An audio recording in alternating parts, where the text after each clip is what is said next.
Selamat pagi, selamat siang, sahabat pembelajar di seluruh Indonesia. Perkenalkan, saya Tami dari Indonesia Belajar. Nah, hari ini kita berjumpa kembali di seminar online yang diselenggarakan oleh Indonesia Belajar. Indonesia Belajar adalah sebuah media untuk belajar yang berisikan motivasi, inspirasi, dan pengetahuan. Tentu saja dihadirkan oleh narasumber-narasumber terbaik se-Indonesia. Indonesia Belajar hadir dalam platform mobile aplikasi yang dapat didownload di Google Play Store maupun Apple App Store. Sahabat pembelajar juga bisa cek website kami di indonesiabelajar.id maupun follow Instagram kami di indonesia_belajar.id. Dan jangan lupa untuk like halaman Facebook kami di indonesiabelajar.id. Baik sahabat pembelajar, perkenalkan saya Tami yang akan memandu seminar online hari ini. Seperti biasa di setiap Kamis siang, kita selalu menghadirkan seseorang yang sangat luar biasa. Nah, pada kesempatan kali ini, kita mengundang Bapak Master Guide Danang Priyadi, SPD, MM, CTM. Beliau merupakan seorang storyteller, trainer, motivator, author, adventurer, dan pathfinder director sertifikat. Karena beliau sudah hadir dengan kita, mari kita sapa beliau terlebih dahulu. Selamat siang, Pak Danang. Semangat pagi, salam Danang datang untuk menang dari Cigenang ya, di mana? Cigenang, Cianjur ya, ada tempat pengungsian di sini. Oke, luar biasa sekali Pak Danang. Sekarang lagi di Cianjur ya Pak ya. Bagaimana kabarnya siang hari ini Pak Danang? Ya, di tenda kita ini sedang mengadakan trauma healing psikososial untuk anak-anak. Ada 60 anak di sini dengan sukacita mereka bergembira bersama-sama untuk sedikit ya melupakan peristiwa. Ada 2 anak yang ikut masih luka-luka mukanya karena 20 temannya itu di sekolah sebelah ini tertimpa dan meninggal. Jadi 22, yang 20 meninggal, yang 2 selamat dan tadi ikut psikososial sama saya. Tapi ya alhamdulillah semua berjalan dengan baik. Begitu ceritanya Tami. Terima kasih. Oke, baik. Terima kasih Pak Danang. Hati-hati ya Pak di daerah sana. Semoga tidak terjadi hal-hal yang tidak diinginkan. Nah, selain Amen. Pak Danang, hari ini kita juga kehadiran seseorang luar biasa lainnya nih, sahabat pembelajar. Yaitu kita kedatangan Ibu Dr. Gigi Jocelyn Siagian MM. Karena beliau sudah hadir tengah-tengah kita, mari kita sapa beliau terlebih dahulu. Selamat siang, dokter. Selamat siang, Mbak Tami. Salam sehat buat kita semua yang sudah hadir di sini. Salam sehat, dokter. Bagaimana kabarnya siang hari ini, dok? Luar biasa sekali. Saya senang bisa bertemu dengan kita semua di sini, jadi lebih segar kembali. Oke. Terima kasih, baik. Mbak Tami, sapaannya. Oke, terima kasih kembali, Dokter Jocelyn. Oke, baik, sahabat pembelajar. Tema seminar online kita hari ini adalah makanan kelas 1. Apakah terdapat makanan kelas 1, kelas 2, kelas 3, dan seterusnya? Nah, apa sih makanan yang dimaksud dengan itu? Nah, tema seminar online kita hari ini sangat menarik. Jadi sahabat pembelajar jangan sampai ketinggalan maupun keluar dari Zoom meeting hari ini. Nah, untuk para sahabat pembelajar yang ingin bertanya, Anda bisa langsung tuliskan pertanyaan Anda di kolom chatroom ini atau bisa juga klik raise hand apabila ingin berbicara langsung dengan Pak Danang maupun Dr. Jocelyn. Nantinya kita akan bacakan pertanyaan itu dan juga mempersilahkan untuk berbincang langsung dengan Pak Danang maupun Dr. Jocelyn di saat sesi tanya jawab. Baik sahabat pembelajar, tanpa berlama-lama lagi, bagaimana nih Pak penjelasan mengenai makanan kelas 1 dengan Dr. Jocelyn? Silakan Pak Danang dan Dokter.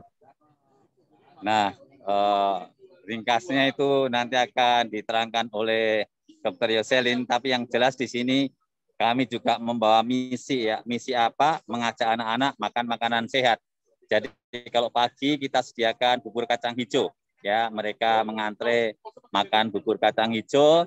Lalu kalau siang-siang kita sediakan minuman minuman hangat seperti jahe, ya, lalu dari jeruk. Juga kita bawa buah-buahan, mangga, pisang, jeruk, sehingga ini menambah kekuatan mereka, apalagi sekarang sejak siang tadi itu hujan terus, begitu. Nah, untuk selanjutnya selengkapnya yang makanan kelas 1, 2, 3 itu biar Dokter Yoselin yang akan menerangkan. Silahkan Tami, silahkan dokter.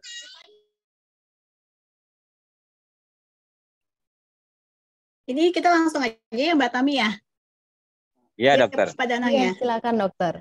Oke, terima kasih buat Mbak Tami, Pak Danang yang sudah mengundang saya untuk bisa berkenalan dengan kita semua pada hari ini. Pak Danang semangat ya di Cianjur sana. Semoga dengan kedatangan dan kehadiran Pak Danang, anak-anak di sana bisa lebih segar lagi dan lebih percaya diri lagi walaupun sudah menghadapi musibah kemarin. Kita doakan supaya mereka lebih cepat. Boleh izin?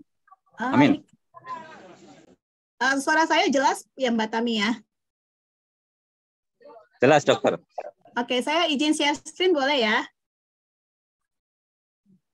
Silakan dokter. Sudah terlihat ya? Oke. Jadi kita zaman sekarang ini kayaknya kalau saya lihat setelah kita mengalami pandemi COVID-19, kita tuh kayaknya lebih aware terhadap kesehatan kita. Nah, di dalam makanan kita juga punya pengharapan di dalam kesehatan kita. Tanpa berlama-lama lagi, saya akan mulai ya. Jadi, waktu kita diciptakan, ya saya percaya ya, kita semua yakin ketika kita diciptakan, makanan yang ada itu adalah buah-buahan dan biji-bijian. Saya suka sekali menyebut makanan buah-buahan dan biji-bijian ini adalah makanan VIP. Jadi biji-bijian itu seperti cashew, seperti almond, kacang hijau, terus itu biji-bijian ya, atau chia seed, flax seed. Sementara buah-buahan kita tahu ada semangka, jeruk, itu semua adalah makanan utama yang sebenarnya disiapkan untuk tubuh kita oleh pencipta kita. Ini namanya makanan VIP. Makanan yang kita lupa bahwa ini adalah benar-benar bagus sekali buat kesehatan kita. Kemudian kita masuk lagi, akhirnya ada lagi makanan kelas 2. Itu di bawah buah-buahan dan biji-bijian. Itu adalah sayur-sayuran. Biasanya itu dari bawah tanah ya, dari semak duri kalau awal muasalnya. Nah, ini sayur-sayur ini adalah makanan kelas 2. Jadi kalau misalnya kalau saya tipe orang yang kalau misalnya di acara-acara kalau bisa masuk kelas VIP, kenapa saya harus kelas 1 gitu? Kalau bisa masuk punya kesempatan kelas 1, kenapa saya harus di kelas 2? Ya kayak gitu sepertinya ya. Tapi saya nggak tahu pola pikir kita. Cuma kita sama-sama belajar, saya juga sama-sama belajar. Ternyata makanan yang bagus untuk tubuh kita supaya kita menjadi orang-orang yang VIP adalah makanan yang tadi, buah-buahan dan biji-bijian. Kalaupun saya terpaksa harus turun kelas, saya akan memilih sayur-sayuran. Nah, tapi ada tips. Kalau mau makan sayur-sayuran, itu biasanya gini, sayur-sayur itu untuk daya tahan tubuh. Kalau kita mau power, kita mau sumber energi, itu kita makan sayur-sayuran. Berapa banyak satu hari memakan sayur-sayuran?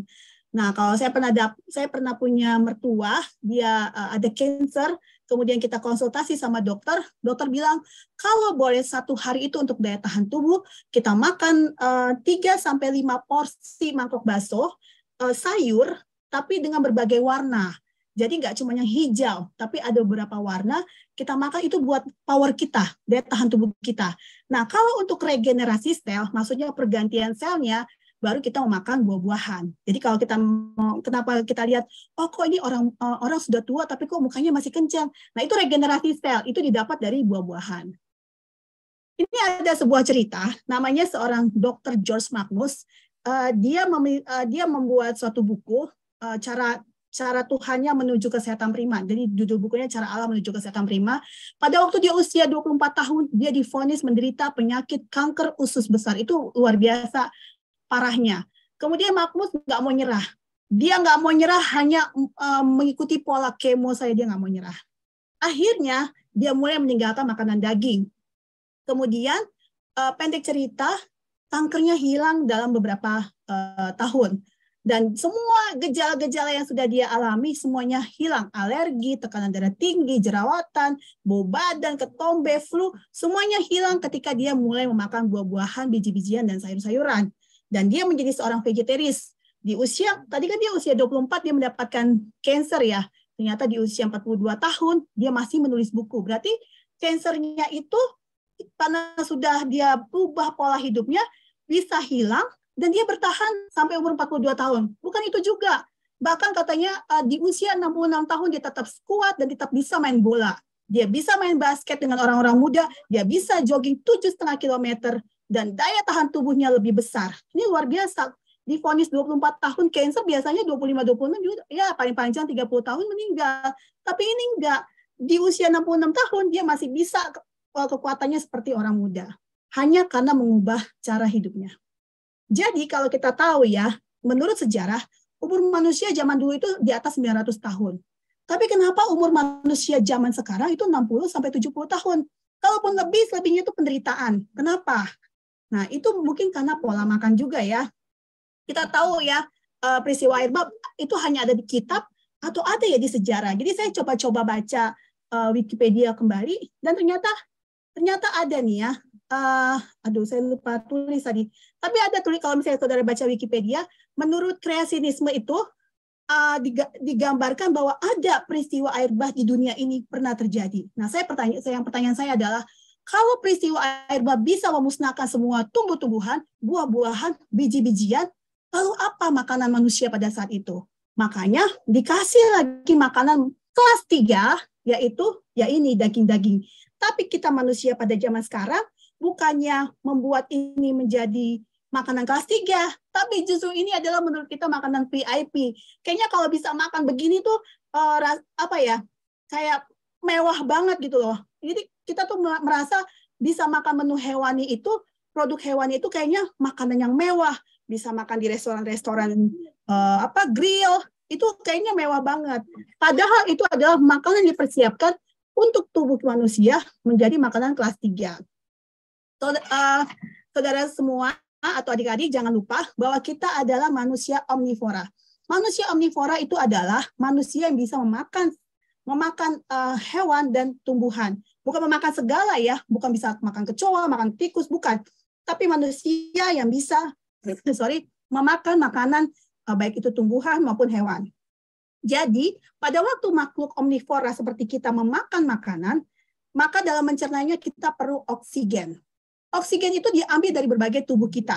Bisa ada yang dipinjam dari organ A, organ B, tapi yang paling berasa itu dipinjam dari organ otak. Makanya kalau kita habis makan, biasanya kita ngantuk. Tapi makan makanan daging, itu lama pencernanya sampai ujung. Itu lama sekali oksigennya ditarik dari otak, sehingga kita ngantuknya tuh lama sekali.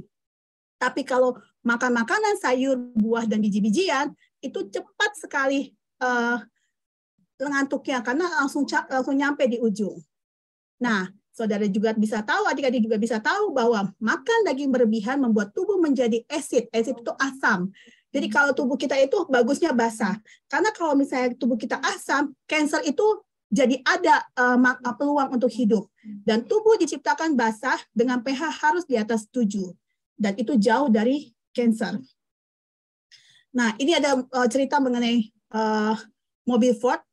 Jadi ada seorang yang berkendara mobil Ford, tiba-tiba mobilnya mati. Dia udah bingung aja di jalan raya, dia mati. Tiba-tiba ada orang datang, pendek cerita datang, lalu dia bilang, ada apa-apa dengan mobilnya? Oh ya, mobil saya mati. Ya udah, saya coba lihat ya. Dia lihat, tiba-tiba intinya mobilnya hidup. Kenapa mobilnya bisa hidup?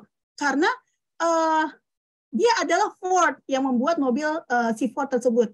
Jadi si pembuat mobil itu tahu apa yang baik untuk mobilnya, tahu apa yang dibutuhkan oleh mobilnya. Sama dengan pencipta kita. Pencipta kita tahu apa yang bagus untuk kita konsumsi. Yang saya mau bahas adalah bagaimana dengan binatang yang tadi makanan kelas 3, binatang kotor. Saya pisahkan binatang kotor yang dagingnya kotor dengan binatang bersih yang dagingnya bersih. Nah, ini ya. Kita lihat bersih dan feres kotor. Saya nggak bahas semua binatang, tapi saya mau bahas satu yang saya pilih aja karena waktu nggak cukup. Saya mau ambil ini binatang ruminansia. Salah satunya contohnya adalah sapi. Saudara tahu mengenai sapi? Sapi itu mempunyai organ pencernaan, yaitu mulut, kerongkongan, lambung, usus halus, dan anus. Tapi di lambungnya dia punya 4 bagian. Dan 4 bagian itu namanya ada rumen, ada retikulum, ada omasum, ada abomasum. Ini semua buku pelajaran IPA di SMP atau SMA ini ada. Ya, kita bisa lihat. Ini kalau ini ada linknya untuk saudara bisa baca. Nah, mari kita lihat apa fungsinya, saudaraku. Ruminansia, hewan ruminansia seperti sapi, dia lambungnya 4. Pertama, begitu makanan masuk ke dalam mulutnya, itu masuk ke perut yang besar, rumen. Dia akan mengunyah di situ jadi bubur. Kemudian makanan itu seolah-olah mau keluar. Habis itu masuk lagi ke perut jala, namanya retikulum. Di retikulum, makanan mengalami fermentasi dengan bantuan bakteri. Jadi di fermentasi makanan tersebut, disaring benda-benda asing, difilter lagi, akhirnya makanan itu masuk lagi ke omasum. Di omasum difilter lagi, akhirnya masuk ke abomasum. Di abomasum barulah mulai dicerna. Jadi makanan yang diserap, makanan yang dimakan oleh si sapi ini masuk ke lambung itu, kalau dia kotor, difilter di rumen, masuk lagi ke retikulum, difilter lagi, masuk lagi ke omasum, difilter lagi, akhirnya makanan yang dia makan itu masuk ke dagingnya jadi bersih. Luar biasa ya, makhluk yang diciptakan ini untuk kita makan, dagingnya itu bersih, karena udah difilter sama 4 sekat di lambungnya. Jadi saya namakan dia clean animal, atau binatang bersih, karena dia memiliki 4 kantong untuk memamah biak, yang mengandung bakteri baik untuk memusnahkan banyak toksin dan racun sebelum masuk ke daging sapi. Ya, daging sapi menurut saya, atau menurut yang saya baca, menurut yang buku-buku literatur yang saya baca, ini adalah clean animal. Lalu bagaimana dengan hewan herbivora seperti kuda, kelinci, marmut? Ini hampir bersih. Jadi kalau ruminansia seperti sapi punya 4 sekat dalam lambungnya, kalau hewan-hewan ini dia punya 2 sekat dalam lambung-lambungnya. Sehingga hampir bersih. Cuman kayak kurang dapat gitu loh untuk nyampe. Dia cuma ada 1 kali pemfilteran di sekumnya, sementara sapi ada 2 kali, walaupun dia punya 4 lambung untuk 4 kali filter. Nah, bagaimana dengan hewan monogastrik?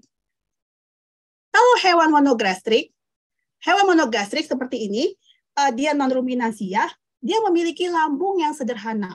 Lambungnya sederhana sekali dan tunggal, hanya satu-satunya. Jadi dia memiliki saluran pencernaan seperti mulut, perut, small intestine atau usus kecil, usus besar, rektum dan anus seperti biasanya. Tapi di lambungnya itu hanya tunggal dan sederhana sekali. Sehingga semua makanan yang dia makan itu masuk ke dagingnya. Nggak ada filternya.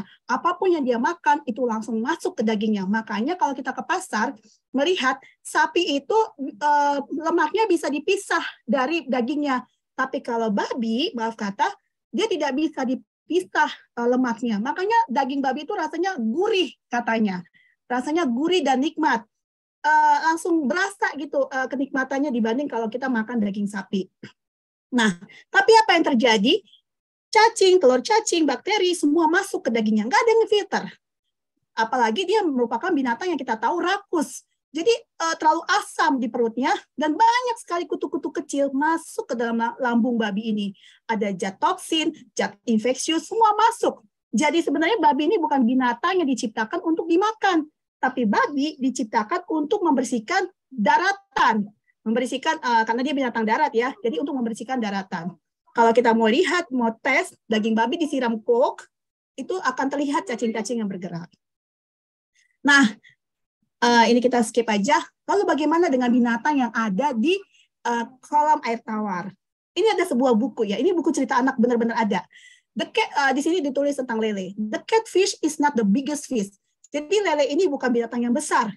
But it has a big job, tapi dia punya pekerjaan yang sangat besar. Ngapain kerjanya? Dia membersihkan semua sampah-sampah dan kotoran-kotoran yang ada di tempatnya atau di air tawar. Jadi kalau tadi babi di daratan, lele ada di air tawar. Kita lihat, ikan disebut busuk ketika kadar bakterinya lebih dari 10 juta per gram. Lele yang dipelihara loh ya, bukan yang liar, lebih dari 27 juta per gram. Ini artinya bakterinya sudah kategori ikan busuk, luar biasa. Padahal dia belum tentu busuk gitu kan, tapi kategori bakterinya itu sudah menunjukkan dia ikan busuk. Nah, bagaimana dengan di air laut? Di air laut itu adalah namanya kita bilang ini kecoa laut ya, kecoa laut. Itu ada kepiting, udang, kerang, cumi. Dia itu membersihkan air, zat kimia, toksin yang ada di dalam air laut. Saudara tahu, para ahli laut, kalau mau melihat laut itu bersih atau tidak, dia akan melihat kerang. Kalau kerangnya itu banyak yang mati, maka laut itu dinyatakan kotor. Tapi kalau kerangnya masih banyak yang hidup, di laut itu dikatakan bersih. Kenapa? Karena walaupun di situ ada binatang yang bagus, binatang yang bersih, binatang yang kotor, tapi hanya binatang inilah, kerang ini dan teman-temannya yang mau mengkonsumsi kayak air raksa, kadmium, toksin-toksin. Kalau binatang yang bersih dagingnya nggak mau dia makan itu, nggak mau dia, makanya mereka nggak mati karena mereka nggak makan. Tapi kalau binatang ini dimakan semua yang ada di air laut itu. Nah, makanan utama mereka adalah kadmium dan air raksa. Julukannya kecoa laut. Ini kalau kita makan, dia makan air raksa, terus kita makan kerang itu, masuk ke tubuh kita air raksa itu, maka akan terjadi pembakakan jantung, tekanan darah tinggi, fungsi ginjal. Wah, ini lihat ya, Crocodiles of the Sea pekerjaannya mencerna sampah dan sisa-sisa bangkai ikan dan binatang laut. Jadi garbage collector, dia dinamakan garbage collector karena menyerap virus dan kadmium. Saudara tahu kadmium kalau sudah masuk ke sela-sela organ tubuh kita, itu susah sekali untuk dibuang. Dan cara satu-satunya yang ngebuang itu ada kayak daun ketumbar katanya. Tapi itu susah dan itu bisa membuat penyakit yang luar biasa, mengerikan. Saudara mau tes? Coba kalau saudara punya akuarium kotor di rumah, taruh saja udang di dalam, pasti akuariumnya bisa bersih. Nah, bagaimana dengan ikan yang clean atau ikan yang bersih? Ciri-ciri ikan yang bersih adalah yang memiliki alkylglycerol. Dia punya alkylglycerol di tubuhnya. Jadi kalau dia nggak sengaja kemakan sama merkuri atau dia makan air raksa nggak sengaja, maka alkylglycerol yang ada di tubuhnya langsung mengikat itu air raksa sehingga dagingnya tidak terkontaminasi racun yang sudah sempat keserap oleh si ikan tersebut. Alkylglycerol hanya terdapat pada ikan yang bersisik dan bersirip. Tadi kalau misalnya lele, dia punya sirip tapi dia tidak punya sisik. Tapi kalau alkylglycerol, dia hanya ada di binatang yang ada sisiknya, ada siripnya. Jadi kalau saya boleh anjurkan, marilah kita memakan makanan ikan-ikan yang mempunyai sisik dan sirip. Seperti apa? Ikan mas, ikan tuna, ikan bandeng, ya. Apalagi katanya ini ikan tuna paling banyak memiliki zat alkylglycerol, itu paling sehat. Nah, ini ada sedikit terakhir. Namanya Dr. Match, dia seorang ahli mikrobiologi, dia ada di luar negeri sana, lalu dia coba praktekin, benar nggak sih ini binatang bersih dan binatang kotor, benar nggak sih semua yang suka dimuncul-munculkan, benar nggak sih mereka itu kotor dan bersih, akhirnya dia buat suatu media biakan. Teorinya adalah, kalau media biakannya di atas 75% laju pertumbuhannya, artinya binatang itu bersih. Tapi kalau di bawah 75% laju pertumbuhannya, artinya binatang itu kotor. Kalau dia mulai lihat, sebuah zat tergolong beracun bila tingkat pertumbuhan biakannya melemah atau melambat di bawah 75%. Hasil biakan memperlihatkan semakin rendah persentase pertumbuhan biakan, semakin beracun dagingnya. Jadi semakin dia rendah di bawah 75%, maka semakin beracun dagingnya. Kita lihat ya. Bisa ditranslate kan, cow itu kayak sapi, deer, kayak goat, kambing, ox, sheep, domba, bear tahu ya, bear itu beruang. Lihat ya, sudah di bawah 75%, 59%. Pig tadi babi 54%. Camel, onta ya, 41%. Cat, kucing 62%, dog, anjing 60%, rat, tikus 55%, rabbit, kelinci itu ternyata 49%, jauh sekali di bawah. Masih banyak sebenarnya contoh-contoh, cuma saya nggak masukin semua ke sini karena terlalu panjang. Artinya, kita diciptakan, sudah dikasih makanan kita. Sudah diberikan makanan kita yang baik dan yang bersih. Tapi saya selalu menganjurkan, marilah kita masuk, mencoba untuk ke menu VIP kita. Ke menu buah-buahan dan biji-bijian. Kalaupun kita terpaksa harus makan daging, sebaiknya carilah yang dagingnya bersih.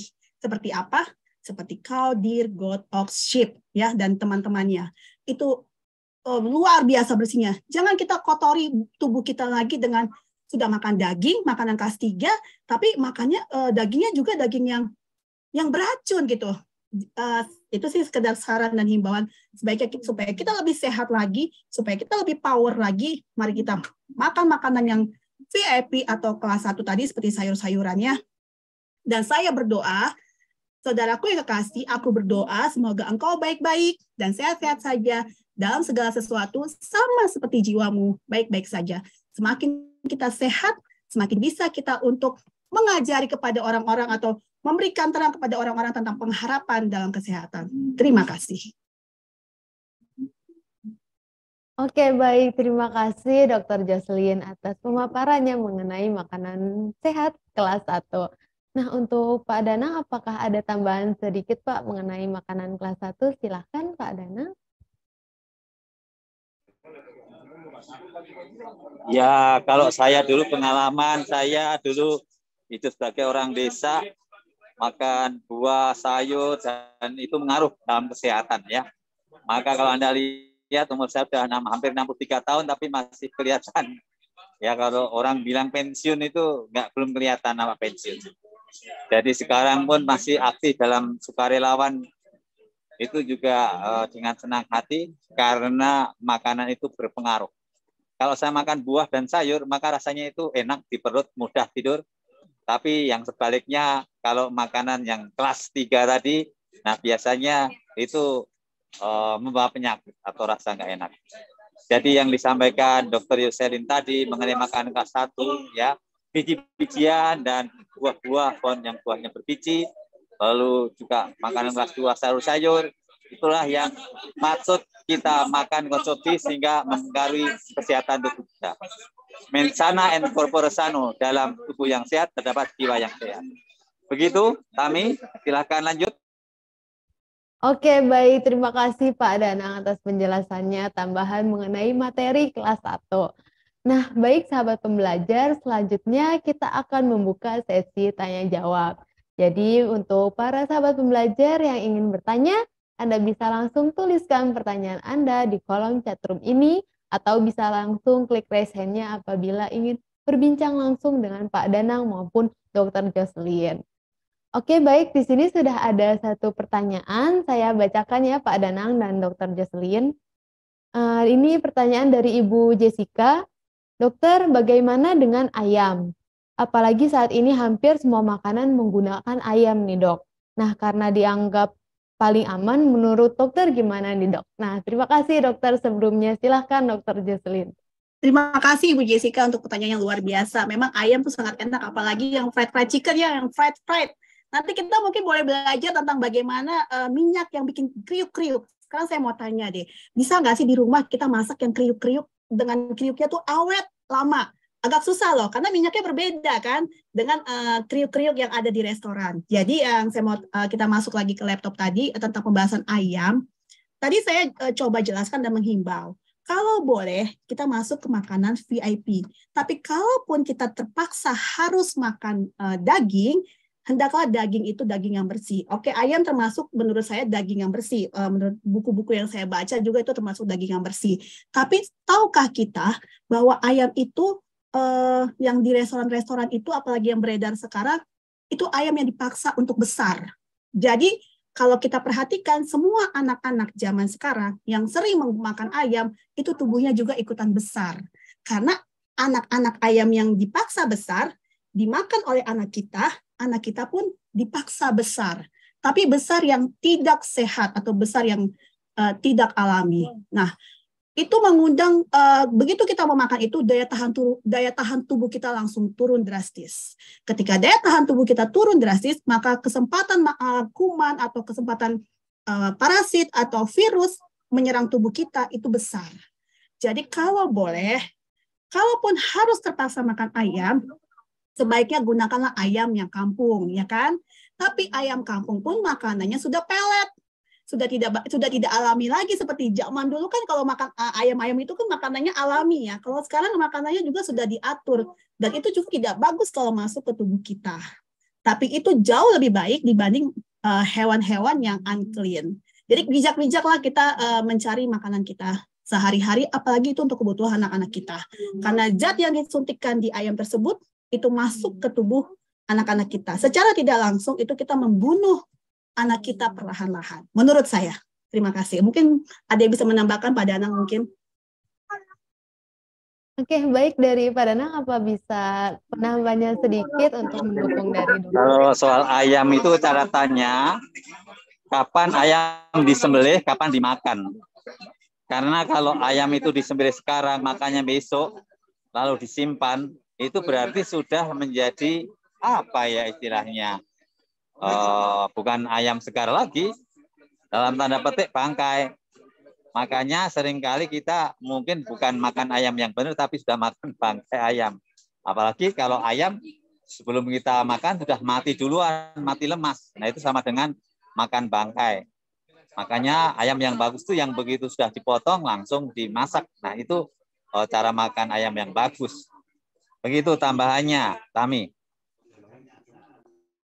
Oke, baik. Terima kasih Pak Danan dan juga Dokter Jocelyn atas jawabannya. Nah, tapi Ibu Jessica ada pertanyaan lagi nih, Dokter.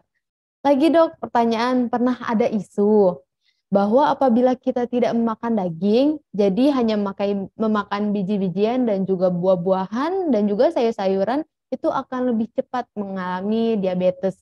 Nah, bagaimana, apakah itu benar nih, Dokter Jocelyn? Silahkan, Dokter. Mungkin karena banyak sekali program diet keto ya. Diet keto itu kan makanan tuh yang daging, telur gitu ya. Jadi untuk orang-orang yang terlalu banyak karbohidrat. Tapi kita perlu tahu ya, kenapa diabetes itu terjadi? Karena adanya karbohidrat. Karbohidrat itu adalah gulanya sukrosa. Jadi gula itu ada beberapa jenis. Ada sukrosa, ada fruktosa, ya kan? Nah, yang ada di karbohidrat itu sukrosa, itu adalah gula jahat. Gula jahat yang bikin badan kita menyebabkan penyakit diabetes. Itu yang harus dihindari. Itu ada di mana aja sukrosa. Itu ada di kentang goreng, ada di mie, ada di roti, ada di beras, atau di nasi. Nah, itu ada di situ semua. Tapi kalau di buah, itu gula apa? Itu gula fruktosa. Itu aman buat tubuh kita, karena dia gula yang sehat. Tapi kalaupun kita sudah sempat terkena diabetes, memakan fruktosa itu pun tidak terlalu dianjurkan. Tapi kalau kita sudah kena, tapi kalau kita dalam kondisi sekarang yang sehat, lebih bagus memakan fruktosa dibanding sukrosa tadi. Jadi, apakah buah-buahan menyebabkan diabetes? Tidak. Buah-buahan tidak pernah menyebabkan diabetes, karena gulanya tidak ada untuk menyebabkan diabetes. Tapi apa yang menyebabkan diabetes? Nasinya segunung. Ya kan? Dagingnya sedikit, ikannya sedikit, buahnya sedikit. Nah, tapi kalau misalnya kita makan fruktosa banyak, nggak masalah. Madu itu sehat. Dia manis, tapi gulanya bagus. Itu nggak apa-apa. Tapi kalau misalnya apakah buah-buahan itu menyebabkan diabetes? Tidak pernah terjadi. Tapi kalau sudah kena diabetes, lalu kita katanya mau diet, nah itu yang dinamakan diet keto, itu beda lagi pembahasannya. Itu boleh makan daging. Dan buahnya juga dipilih. Kayak buah apokat, yang nggak ada gula ya, kayak buah kiwi yang asam-asam, itu untuk menjadi konsumsi pada pasien diabetes. Tapi buah-buah tersebut tidak pernah menjadi penyebab diabetes, itu berbeda. Saya punya teman sekarang lagi cancer. Jadi tiap hari Rabu dia pergi ke rumah sakit, dia startnya sama. Ini saya ada pasien sama pasien, startnya sama-sama cancer yang sama. Tapi perubahan dalam tubuh dia dan pasien yang lain itu berbeda. Karena teman saya langsung mengambil keputusan untuk mengubah lifestyle. Dia makan buah-buahan, biji-bijian, sayur-sayuran. Dia lebih segar dan dia lebih tahan terhadap kemo dan radiasi. Sementara teman yang satu yang mungkin belum merubah pola hidupnya, dia langsung lemes. Saudaraku, sayur-sayuran bikin kita kuat. Kalau mau kuat, mau daya tahan tubuh enak, bagus, itu sayur-sayuran. Tapi kalau mau sel-sel kita yang rusak diganti cepat, itu dengan buah-buahan. Itu sih himbauan kita. Jadi jangan takut untuk makan buah yang banyak kalau kita dalam kondisi yang sehat.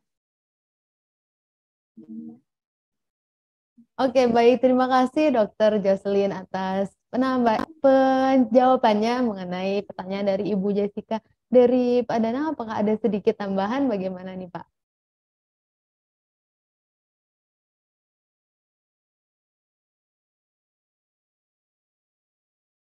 Oke, baik. Karena dari Pak Danang tidak ada penambahan lagi, saya ingin tanya sedikit nih, dokter. Apabila kan tadi dari Ibu Jessica itu kan banyak memakan sayur-sayuran, tetapi tidak untuk dagingnya itu apakah cepat diabetes. Nah, untuk orang-orang vegetarian sendiri nih, dokter, jadi kan dia hanya makan buah-buahan dan lain sebagainya, tapi tidak pernah dagingnya nih, dokter. Nah, itu ada kadar kesehatannya itu bagaimana dokter? Bisa dikatakan sehatkah? Karena kan lebih baik agar buahnya juga, sayurnya juga, dagingnya juga. Tapi vegetarian ini kan hanya buah dan sayur. Nah, itu menurut dokter gimana dokter?